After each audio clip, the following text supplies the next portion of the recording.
وہ مردوں کی ڈھارس بھی ہے، مردوں کی پیٹھ بھی ٹھونکتی ہے، وہ مردوں کے لیے مضبوطی کا باعث بنتی ہے، بلکہ عرب معاشرے میں تو خواتین کے نغمے چلائے جاتے تھے جب کسی بہادر سورما کو میدان میں بھیجا جاتا تھا۔ تو یہ قوت و طاقت جو ہے وہ گھر سے ملتی ہے، پھر اس کے بعد آپ مضبوطی سے میدان میں اترتے ہیں۔ اور وہ جو ایک بہت مشہور مقولہ ہے کہ ہر کامیاب مرد کے پیچھے ایک عورت کا ہاتھ ہوتا ہے، وہ عورت دراصل ضروری نہیں ہے کہ وہ اس کی اہلیہ ہو، بسا اوقات اس کی بہن ہوتی ہے۔ جیسے آپ قائد اعظم محمد علی جناح کی مثال لے لیجئے، ان کے پیچھے ان کی بہن کا ہاتھ ہے۔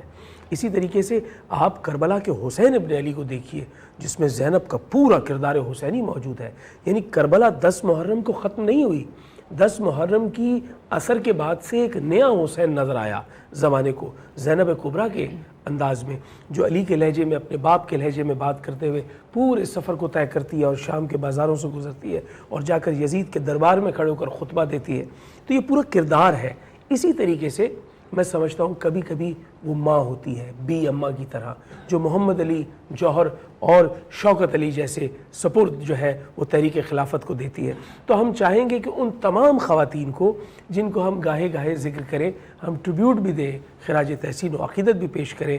اور آج کی ٹرانسمیشن خواتین کے نام ہے اور بہت خلوص کے ساتھ ہم یہ ذکر کریں گے، اور اسلام کے دائرے میں رہتے ہوئے جن خواتین نے کارہائے نمایاں انجام دی ہیں، ہم ان کی زندگیوں کے کچھ گوشوں پر روشنی ڈالیں گے اور کوشش کریں گے کہ آپ کے لیے وہ انسپریشن بنے، اور آپ اپنے خاندان میں اور خاص طور پہ اپنی صاحبزادی میں، جس پہ آپ کا اختیار ہے، اس صاحبزادی میں کوئی ایسا کردار تلاش کرے کہ یہ اس کردار کی مانند اٹھے اور ویسا کردار بن کے معاشرے میں کھڑی ہو میں چاہتی ہوں آغا آپ اس طرح بولتے رہیں اور یوں ہی ٹرانسمیشن چلتی رہے، بہت اچھا محسوس ہو رہا ہے آج۔ اور میں چاہ رہی ہوں کہ بس اسی طرح بس بولتے رہیں نا، 2-4 منٹ اور بول لیں، کیونکہ دل سے بول رہے ہیں اور خواتین کے لیے۔ اچھا میں چاہ رہی ہوں کہ خواتین کا کردار تو آپ نے ٹاپک رکھا ہے، خواتین کے حقوق ہم کر لیتے ہیں۔ بلا شبہ ایسا ہی ہوتا ہے کہ ایک خاتون ہے، اس کا کردار ہے، تو اس کردار پر آپ کی جانب واجب الادا اس کا حق ہے۔ اصل میں فرائض بھی آ جاتے ہیں نا، میں چاہ رہی ہوں فرائض کو ہٹا دیں، آج صرف حقوق کی بات کرتے ہیں خواتین۔ ہاں، ہم ایسا بھی کر سکتے ہیں، ہر وہ شے کر سکتے ہیں جس میں آپ آمنا و صدقنا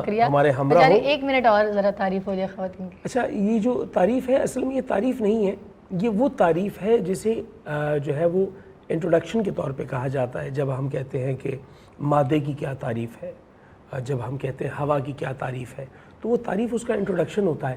میں نے وہ توصیف والی تو بات ابھی شروع ہی نہیں کی، یہ تو عورت کے صرف کردار کا انٹروڈکشن ہے۔ اور پھر اس کے بعد یہ کیسے ممکن ہے کہ آدم علیہ السلام اس زمین پر اکیلے پنپ پاتے سوا حوا کے؟ اگر وہ پوری کائنات کے انسانوں کا باپ ہے تو حوا پوری کائنات کے انسانوں کی ماں ہے۔ ایسا ممکن ہی نہیں ہے۔ یہ کردار خدا نے ایسے بنائے ہیں کہ مرد و زن کو ایک ہمراہ کر کے پھر حسین امتزاج بنا ہے، اور ایک قول رسول صلی اللہ علیہ وآلہ وسلم، اور بعد میں پھر وہ ائمہ اطہار سے بھی نقل ہوا۔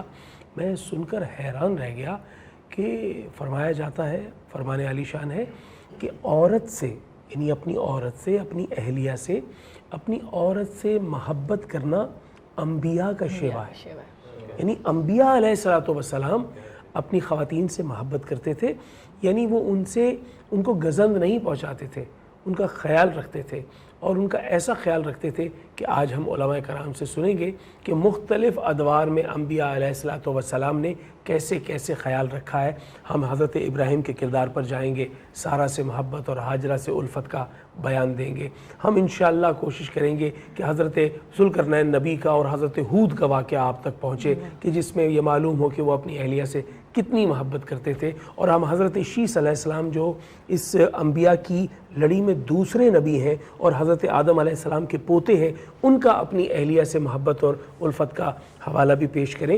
تو گویا یہ تمام کردار جو آپ کے آس پاس ہے، چاہے وہ ماں ہے، وہ بہن ہے، وہ بیٹی ہے، یا کہ وہ آپ کی اہلیہ ہے، اور پھر اس کے بعد جو دوسری دائرے میں رشتے آتے ہیں، آپ کی چچی ہے، آپ کی خالہ ہے، آپ کی پھوپھی ہے، آپ کی دادی ہے، آپ کی نانی ہے، یہ تمام کردار آپ کو ایک پورے جو ہے وہ طاقت و قوت کے ساتھ ایک ہی مین بنا کر اس معاشرے کو دیتے ہیں۔ اس میں آپ کا اسلوب بھی ان کے مرہون منت، آپ کی طاقت، آپ کی جرت اور آپ کی بہادری بھی انہی کے مرہون منت ہے۔ تو میں چاہوں گا جس شے پہ آپ غیرت کھاتے ہیں، اس شے کے لیے آپ عزت و احترام کا سلیقہ بھی اپنا لیں. یہ بس ایک آخری بات ہے جو آپ نے ذہن میں رکھنی ہے. جس پر غیرت کھاتے ہیں اس کے لیے عزت بھی اپنا لیں. تو میں چاہوں گا کہ آج کے پروگرام کا آغاز کیا جائے اور میرے دائیں جانب آج کے پروگرام کے پہلے گیسٹ ہیں. آج کا مہمان ہمارا سیگمنٹ ہوتا ہے ہمیشہ کی طرح, اور آج جو مہمان ہیں وہ بڑے شاندار ہیں. میں صرف نام لے رہا ہوں, کیمرہ پہلے ان کی تصویر دکھائے. سید عبدالباسط. یہ چہرہ آپ کے سامنے آ گیا. اس شہر کے تمام آرٹسٹ, بلکہ بالخصوص شہر کے اور بالعموم پورے پاکستان کے تمام آرٹسٹ ان سے واقف ہیں, اور بسا اوقات یہ کسی بھی اداکار کو, فنکار کو, صداکار کو جب کال کرتے ہیں تو کہتے ہیں میں سید عبدالباسط بات کر رہا ہوں, کیا آپ مجھے جانتے ہیں؟ اور آگے سے جواب یہی ہوتا ہے جی جی ہم آپ کو جانتے ہیں. اس لیے کہ وہ تمام سینئرز جن کو آپ لیجنڈ جانتے ہیں وہ ان کے ساتھ کام کر چکے ہیں, اور آج کے نوجوان بھی ان کے ساتھ کام کر رہے ہیں ایز اے آرگنائزر. ان کا بہت بڑا کام ہے. اور پھر یہاں کراچی میں آرٹس کونسل آف پاکستان کے ان چند چہروں میں سے ہیں جو بہت دیکھے بھالے ہیں. آج آپ سے بڑی شاندار قسم کی گفتگو ہوگی, اور آپ سینئر ہیں, کچھ آپ سے شکوے بھی کروں گا. آج آپ میرے ہتھے چڑھ گئے, یہ میں آپ کو بتا رہا ہوں باسط بھائی, آج بڑے شکوے ہونے والے ہیں. اور ہمارے بائیں جانب جو ہے وہ وطن عزیز کا ایک نامور ثنا خاں, 7 زبان ثنا خاں, اور 7 زبانوں میں کلام پڑھتے ہیں اور روح کے ساتھ پڑھتے ہیں. ہمارے سیٹ کی رونق ہیں, ہمارے ساتھ موجود ہیں بدر منیر قادری, آپ کا بھی بہت شکریہ.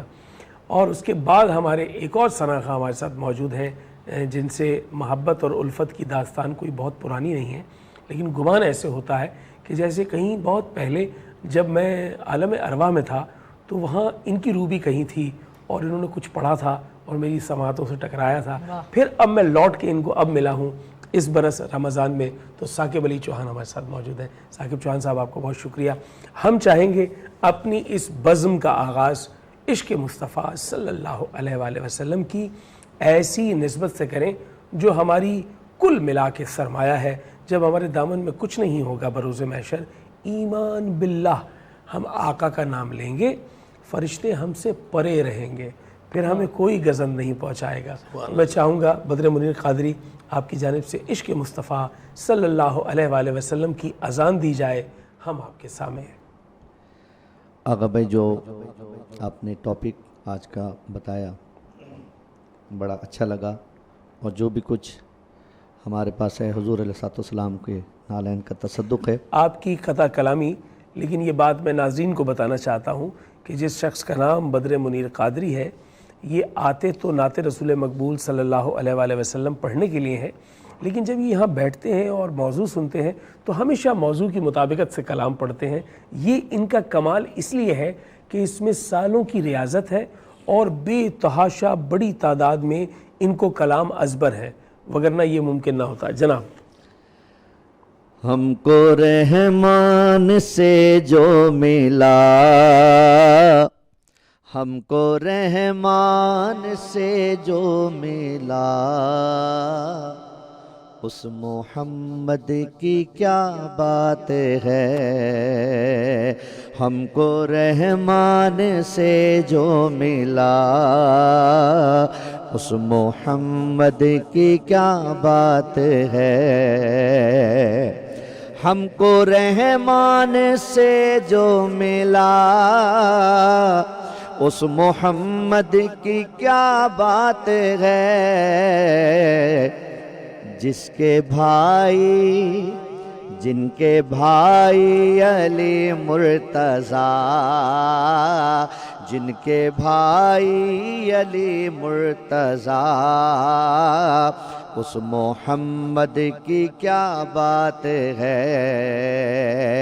ہم کو رحمان سے جو ملا, اس محمد کی کیا بات ہے. طور پر پہنچے موسیٰ تو کیا, یہ محمد الگ شان کے. طور پر پہنچے موسیٰ تو کیا, یہ محمد الگ شان کے. جن کا سایہ نہیں مل سکا، جن کا سایہ نہیں مل سکا، اس محمد کی کیا بات ہے، جس کا سایہ نہیں مل سکا، اس محمد کی کیا بات ہے۔ اور سیدہ آمنہ جن کی ماں، جن کی زوجہ ختیجہ بنی،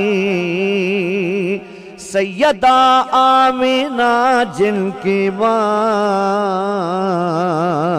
اور ختیجہ جن کی زوجہ ختیجہ بنی، جن کی بیٹی بنی فاطمہ، جن کی بیٹی بنی فاطمہ، اس محمد کی کیا بات ہے۔ سیدہ آمنہ جن کی ماں، زوجہ جن کی ختیجہ بنی، سیدہ آمنہ جن کی ماں، زوجہ جن کی ختیجہ بنی، جن کی بیٹی ہوئی فاطمہ، جن کی بیٹی ہوئی فاطمہ، اس محمد کی کیا بات ہے، جن کی بیٹی ہوئی فاطمہ، اس محمد کی کیا بات ہے، میرے آقا کی کیا بات ہے۔ آقا کی کیا بات ہے، اور جس انداز سے آپ نے وہ نسوانی رشتے اس میں عنوان بنائے تو بلا شبہ وہ آپ نے حق ادا کیا آج کے موضوع کا۔ اور میرے کان میں مجھے بتایا جا رہا ہے، آل عباس جو ہمارے ڈائریکٹر ہیں وہ بتا رہے ہیں کہ آپ کے لیے گاڑی آئی کھڑی ہے، تو میں آپ کو بالکل جو ہے وہ چاہوں گا کہ آپ اگلی محفل میں بھی ضرور پہنچ سکیں، اور یہیں سے ہم آپ کو رخصت بھی کریں گے، آپ کو شکریہ ادا کریں گے، اور بہت بہت شکریہ آپ ہمارے ساتھ ہوتے ہیں۔ اور خواتین حضرات آپ کا بہت شکریہ۔ خواتین حضرات ہمارا جو موضوع ہے آج کا اس میں گفتگو ہوگی علماء کرام کے ساتھ، لیکن یہاں جو موجود ہیں ہمارے مہمان، ان مہمان کی ایک بڑی خصوصیت ہے کہ ان کے کام میں بڑی جو ہے نا وہ ایک بڑی ہسٹری ہے، بڑا حوالہ ہے، اور انہوں نے اپنی نیکڈ آئی سے، اپنی آنکھ سے بڑے بڑے لیجنڈز کو دیکھا ہے، بڑے بڑے لوگوں کے ساتھ کام کیا ہے، اور جن لوگوں کو آپ ایسے سمجھ لیں، یہ جملہ ان کے لیے کہہ رہا ہوں، جن لوگوں کو آپ لوگ جانتے ہیں وہ لوگ ان کو جانتے ہیں، کیا بات، بس اس سے زیادہ میں کیا کہوں کہ جن کو آپ جانتے ہیں وہ ان کو جانتے ہیں۔ تو باسط بھائی سے گفتگو شروع کرنے سے پہلے میں یہ چاہوں گا کہ باسط بھائی آپ اپنی زندگی سے مطمئن ہیں، مزہ کیا ہے، خوب سے کام کیا ہے، یا کوئی کھلک رہ گیا ہے کہ نہیں یار یہ بھی کرنا تھا یار؟ نہیں، بالکل مطمئن ہوں، اور بات یہ ہے کہ اگر انسان ایمانداری اور محنت اور لگن سے کرے تو وہ مطمئن رہتا ہے۔ اگر انسان کسی کے کو دھوکے یا جھوٹ اور اس طرح سے آگے بڑھنا چاہتا ہے تو وہ کبھی بھی مطمئن نہیں ہوتا۔ اور آپ کا جو شعبہ ہے، اس شعبے میں یہ ناپید ہوتا ہے یہ کیفیت کہ سچ بولنا، جھوٹ نہ بولنا، اور پھر اس کے بعد جو ہے وہ بہت ایمانداری سے کام کرنا۔ بس اوقات تو ایسا ہوتا ہے، یہ ایسا جملہ بولتے ہیں جو میں نے کسی آرگنائزر سے نہیں سنا۔ مثال کے طور پر یہ ٹیلی فون کرتے ہیں اور کہتے ہیں جی آپ نے اتنے بجے تشریف لانا ہے، ٹھیک ہے جی آ جائیں گے، اور اتنے بجے تک آپ فری ہو جائیں گے۔ پہلی بات یعنی بتاتے ہیں کب تک آپ فری ہو جائیں گے۔ اگر وہاں پروگرام میں کوئی تبدیلی ہو جائے اور پروگرام لیٹ شروع ہو رہا ہو اور ان کو اندازہ ہو جائے تو یہ ٹیلی فون کر کے پھر یہ بتاتے ہیں کہ اب پروگرام دیر سے شروع ہو رہا ہے اور اب آپ اتنے نہیں اتنے بجے فری ہوں گے۔ تو آپ کیا بتا رہے، آپ مجھے کنفرم کریں کہ آپ ہمارے ساتھ ہیں اور کوئی بار نہیں ہے اگر آپ نہ بھی ہوں، اس لیے کہ یہ آپ کی ٹائمنگ کو جو ہے وہ کلیش کر رہا ہے۔ یہ انداز جو ہے یہ پروفیشنلزم کا ہے۔ چاہا میرا بھی تعلق آرگنائزنگ کے حوالے سے ہے تو میں میرے سامنے تو ایسے بیٹھے کہ میں ان سے جو ہے نا سیکھوں. میں یہ جاننا چاہ رہی تھی کہ کیونکہ میرے ساتھ اس طرح کی چیزیں ہوتی ہیں, تو آپ جو ان تمام چیزوں سے گزرے ہیں, کبھی ایسا ہوا ہے کہ ایک بہت بڑا ایونٹ اور آپ نے طے کیا, آرگنائز کیا, اور پیمنٹ بھی آپ نے ایڈوانس کر دی, کچھ آرٹسٹ کو آپ نے ہائر کیا اور وہ نہیں آئے, تو وہ وہاں پہ آپ کیسے مینیج کرتے ہیں؟ کبھی اس طرح کی ہوا ہوگا یقیناً. یہ بالکل ہوا ہے اس طرح. ایک نام مت لے لیجیے آرٹسٹوں ایک واقعہ ایسا ہے کہ غزل کے بہت اچھے آرٹسٹ تھے اور پاکستان کے بڑے نامور آرٹسٹ تھے, ان کو میں نے ایڈوانس دیا اور مجھے پتہ چل گیا, اور میں پروگرام شروع کر دیا میں نے. تو وہ اپنی مسز کے ساتھ آئے, مسز گاڑی میں بیٹھی اور میرے پاس آ کے کہنے لگے بس مجھے جلدی آپ انٹری کرا دو. تو میں نے کہا سر بات یہ ہے کہ جو پروگرام کا ترتیب میں نے دی ہے وہ آپ آخر میں انٹری ہے آپ کی, آپ سینئر ہے نا, سینئر ہے. تو اب آپ کو میں پہلے بلا لوں گا, پروگرام سارا بگڑ جائے گا اور میزبان کو میں کیا جواب دوں گا. صحیح ہے. تو انہوں نے کہا نہیں ابھی یہ آپ ایڈوانس لے لو, واپس میں جا رہا ہوں, جذبات میں آ گئے. تو میں نے پھر میزبان سے جن کے گھر پروگرام تھا ان کو میں ایک سائڈ میں لے گیا. میں نے کہا ایک ایمرجنسی ہو گئی. بولا کیا؟ میں نے کہا کسی کے جو آرٹسٹ ہیں یہ ان کو لاسٹ انٹری ہے لیکن ان کے گھر میں کچھ ایمرجنسی ہو گئی ہے, تو ان کو جانا پڑے. تو آپ کی اجازت ہو تو میں جلدی انٹری کرا دوں, کیونکہ میں اگر ان کو مینیج کر دیتا تب بھی نقصان ہوتا آرگنائزر کا اور پروگرام پہ اثر پڑتا. میں نے ان کو ایمرجنسی کے طور پہ ایڈجسٹ کیا. یہ تو آپ کی ایڈجسٹمنٹ ہو گئی. وہ کہہ رہی ہیں آیا ہی نہیں. اگر آپ نے پورا اناؤنس کیا ہوا ہے, ان کے پوسٹرز لگے ہوئے ہیں اور آپ نے ان کو پیمنٹ کیا, آپ کو کنفرم ہے بھائی یہ تو آئے گا, اور پتہ چلا وہ فون نہیں اٹینڈ کر رہی ہے, وہ سوئے رہ گئے. اس کے لیے ایسا ہوتا ہے کہ کم سے کم 1 گھنٹہ پہلے آپ کو معلوم ہو جاتا ہے. اس کا آلٹرنیٹ سیکنڈ چوائس پہلے سے پلان بھی ہونا چاہیے, پلان ہوتا ہے. تو پھر ان سے ہم, میں اس لیے پوچھ رہی ہوں کہ میرے ساتھ بہت دفعہ ہوا ہے, آغا صاحب کو میں نے ہائر کیا اور آغا صاحب 1 گھنٹے تک کہہ بھی رہے بس میں پہنچ رہا ہوں.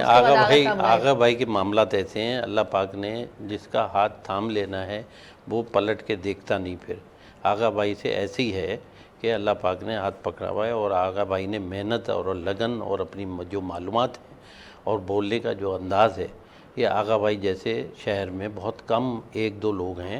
کوئی یہ نہیں کہہ سکتا کہ بہت سارے لوگ ہیں, 4-3 کسی اور کو کر لیں. تو آغا بھائی کے ساتھ, کیونکہ میں آرگنائزر ہوں, میں شروع سے لوگوں کو دیکھ رہا ہوں. میں نے شوکت رضوی بھی دیکھا کراچی میں, معین بھائی کو بھی دیکھا, عمر شریف کو بھی دیکھا, اور بہت سارے بڑے بڑے اینکر دیکھیں, فیمیل بھی دیکھا. میں نام نہیں لے رہا ہوں, لیکن بات یہ ہے کہ ہر ایک میں ایک اپنی الگ خوبی ہوتی ہے. آغا بھائی میں ایک الگ خوبی ہے. میں دوستی کی وجہ سے نہیں کہہ رہا ہوں, حقیقت بات جو ہے جو مارکیٹ میں جو ہے. تو آغا بھائی انگلش میں بھی اتنی خوبصورت کمپیئرنگ کرتے ہیں, اردو میں بھی اتنی کرتے ہیں. پھر آغا بھائی کو جس شخصیت کو بلا رہے ہیں اس کے بارے میں پورا معلومات ہے. جس شخصیت کو آپ بلا رہے ہیں آپ کے پاس معلومات نہ ہو تو اس شخصیت کو اس انداز میں آپ نہیں بلا سکتے جس کا وہ حقدار ہے. تو یہ پورا حق نبھاتے. تو یہ ٹیلنٹ بہت کم لوگوں میں ہوتا ہے. یہ آپ کی جتنی تعریف ہے نا, اس کے باوجود بھی میں آپ کو چھوڑوں گا نہیں, میں نے شکوے پورے کر رہے ہیں, آئیے مت سمجھیے گا. نہیں یہ تعریف یہ وہ کر رہے ہیں بھائی, یہ وہ اپنا جو ہے نا وہ بیس بنا رہے ہیں کہ یار اس سے آگے یہ آئے نہیں. میں تو آؤں گا, میرے پاس بڑے شکایتیں ہیں آپ سے, میں تو ساری آج آنے. اچھا, ہر جو آرٹسٹ ہوتا ہے آرگنائزر کے ساتھ ان کی شکایتیں بنتی ہیں, حالانکہ خود انہوں نے بڑے دکھ پہنچائے ہوتے ہیں آرگنائزر کو. نہیں, میرے ساتھ بڑا اللہ کا یہ کرم ہے کہ میں نے جب آرٹسٹ کو ایڈوانس کی بات کی, انہوں نے کہا باسط بھائی آپ کہ جب فون آ گیا تو ہمیں ایڈوانس مل گیا. واہ واہ, وہ آپ کا ٹرسٹ, یہ میرا بڑی اللہ نے عزت دی ہے. تو اور پھر پروگرام کے دن ہی وہ کہتے ہیں ہم لے لیں گے. اور ایک اور بھی کمال ہے ان کا, وہ آج میں بتا دوں, بہت سارے آرٹسٹ بشمول میرے جب کبھی ہوائی سفر کرنا ہوتا ہے, فضائی سفر کرنا ہوتا ہے, تو ان کو ٹیلی فون کر کے بتا دیتے ہیں, تو یہ ٹکٹ بھی کروا دیتے ہیں, اور اس کی پیمنٹس کہیں بعد میں ہوتی ہیں, لیکن یہ سہولت بھی ان کے پاس سے میسر ہے تمام آرٹسٹوں کو. چل رہا تھا تو آپ نے کہا تھا کہ ٹکٹ, ہاں میں ان کا تھا, میں نے کہا دبئی کا, یہ آپ کو یاد ہوگا. تو وہ ظاہر سی بات ہے کہ وہ ویزے کا بھی ایک ایشو چل رہا تھا. تو میں نے انہیں سے کہا, انہوں نے کہا بس میں انتظار کر رہا ہوں, جیسی مجھے اشارہ ملے میں فوری طور پہ کروا کر. جی بالکل. اچھا مجھے یہ بتائیں کہ کچھ آرٹسٹ آپ نے بالکل انیشیل طور پہ ان کو رکھا اور بڑا فیور کر کے ان کو آگے لائے, اسٹیج پہ کھڑا کیا, لوگوں کو متعارف کروایا بھئی یہ بھی ایک بندہ, اس کے بعد ان کی قسمت کھل گئی, وہ ایک بڑا جانا پہچانا نام بن گیا, اب لوگ بھئی ان کے پیچھے بھاگ رہے ہیں, فینز ہیں ان کے, تو وہ پھر آپ کو یاد رکھتے ہیں یا ان کے مزاج میں تبدیلی آتی ہے؟ دیکھیں یہ اصل میں یہ کتنا اچھا سوال ہے, فیلڈ ہے یہ پاکستان کا المیہ ہے. یہ اور ملکوں میں اتنا نہیں ہے, لیکن پاکستان کا المیہ ہے کہ وہ یاد نہیں رکھتے ہیں. بہت کم پرسنٹیج ہے ایسی اور جو آپ کو یاد رکھتے ہیں اور پھر آپ کو محفلوں میں عزت بھی دیتے ہیں. میں خود اس دکھ کو فیل کرتی ہوں. جی جی بالکل ایسے ہی ہے, آپ صحیح کہہ رہی ہیں, مگر یہ اس میں ایک آرٹسٹ کا قصور نہیں ہے, یہ پوری فیلڈ میں یہ ہے معاملہ. اچھا آپ 8-10 سال کا دکھ بیان کر رہی ہیں, وہ 30-35 سال کا دکھ بیان کر رہے ہیں. بڑا ہو جائے گا میرا بھی آگے چل کے دکھ. اصل میں پھر پتہ کیا ہوتا ہے, ایک انسان جو ہے نا وہ شاید آپ نے بھی ان کو اگنور کر دیا, چھوڑ دیا, آپ اپنے آگے بڑھتے گئے. لیکن میں دیکھتی ہوں ہمارا جو پڑوسی ملک ہے وہ میڈیا کی انڈسٹری میں کچھ چیزوں میں بہت آگے, اور اس کی سب سے بڑی وجہ یہ ہے کہ وہ اپنے سینئر کی قدر کرتے ہیں, اور جس بندے نے ان کو انٹروڈیوس کروایا وہ پھر مرتے دم تک جو ہے نا اسی کے سامنے ہاتھ جوڑ کے کھڑے ہوتے ہیں. ہمارے پاس یہ نہیں ہے. ہمارے پاس کیا ہوتا ہے, میں ٹیلنٹ تھا, آپ نے تو جسٹ مجھے سپورٹ کیا, سامنے لائے, مطلب وہ ان کو بھول ہی جاتے ہیں. تو یہ مجھے بہت تکلیف ہوتی ہے. بالکل آپ صحیح کہہ رہے ہیں. ایسے ایسے لوگ ہیں, میں یہاں پہ اب بتانا چاہوں گی, نام نہیں لے رہی, میں نام نہیں لے رہی, کہ جن کو جگہ دی, اسپیس دیا, کھڑا کیا, اپنی جگہ دی, خود پیچھے ہٹ گئے. بڑی بات. تو اس کے بعد جو ہے اب وہ کہتے ہیں کہ یہ تو ہمارا رائٹ تھا, ہاں یہ تو ہمارا حق بنتا تھا, یہ تو ہم اتنے ٹیلنٹڈ تھے, ہم نے تو آگے جانا تھا. اس کی ایک آسان میں بات آپ کو بتا دوں کہ آپ ترقی کرتی رہیں گی, وہ ایک جگہ تھمے رہیں گے, رکے رہیں گے. اللہ تعالیٰ جس کو کچھ نوازتا ہے وہ چاہتا ہے وہ بھی کچھ کریں دوسروں کے لیے. واہ, یہ یعنی اللہ اپنی صفت دے رہا ہے کہ جیسے میں بانٹتا ہوں تو بھی بانٹ بھائی. واہ. لیکن ہم انسان, ایک دکھ ہوتا ہے اصل میں, وہ بندہ پھر آپ کے ساتھ ہی مقابلے میں آ جائے تو نہیں, وہ پھر دیکھیں وہ زیادہ عرصہ نہیں رہتا. یہ ہمیشہ گراں میں مان لیں, جو جینین محنتی جس نے آگے دوسرے کو بڑھایا, جو شاگرد ہے یا نیا ہے اس کو پروموٹ کیا, تو وہ جو ہے نا وہ خیال رکھیں آپ کی ترقی کہیں رکے گی نہیں, آپ کا کہیں کام نہیں رکے گا, اللہ آپ کو اتنا نوازے گا, اور وہ جو ہے وہیں. اب یہ جو بات بتا رہے ہیں اس کے اندر توکل بھی شامل ہے, اور پلس اس کے اندر ایک تجربہ بھی شامل ہے. میں ایسے درجنوں لوگوں کو جانتا ہوں جو ان کے ہمراہ اسسٹنٹ کے طور پر رہے, اور پھر اس کے بعد وہ ایز اے آرگنائزر سامنے آ کے کھڑے ہو گئے, اور بہت سارے وہ شوز کر رہے تھے. تو یہ ان کا تدبر اور ان کا بڑا پن ہے کہ یہ کہہ رہے ہیں کہ باوجود اس کے خدا نے مجھے تو بڑا ہی رکھا ہوا ہے کہ میں تو بڑا ہوں. یہ بہت اچھی بات ہوتی ہے, اور یہ اس میں قناعت بھی شامل ہے اس جملے کے اندر, اور ساتھ ہی ساتھ اس کے اندر ایک اطمینان شامل ہے کہ جو آپ کا ہے وہ کوئی آپ سے چھین نہیں سکتا. اور آپ کی ایمانداری اور کمٹمنٹ بڑی اہم ہے اس فیلڈ میں. جی, وہ آپ کی شناخت بنے گی نا.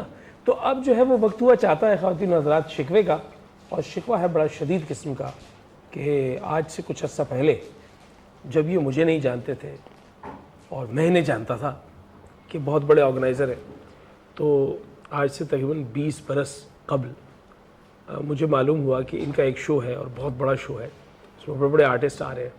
تو میں نے ایک میوزیشین سے جو کہ گٹار پلیئر ہے, بلکہ نام بھی لے لیتا ہوں میں, ناصر اجو بھائی جو ہارمونیم والے, ان کے چھوٹے بھائی, میں نے ناصر کو کہا کہ یار I want to be a host, میں ہوسٹ کرنا چاہتا ہوں.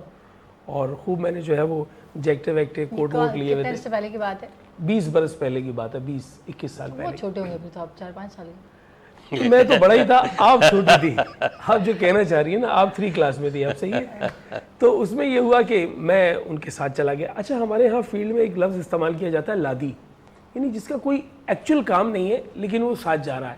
تو میں ان کے ساتھ چل کر گیا, اور وہ ایک دیو ہیکل محل نما گھر تھا جس کا بہت بڑا لان تھا, اور اس کے اندر ایک کمرے میں تمام آرٹسٹ بیٹھے ہوئے تھے.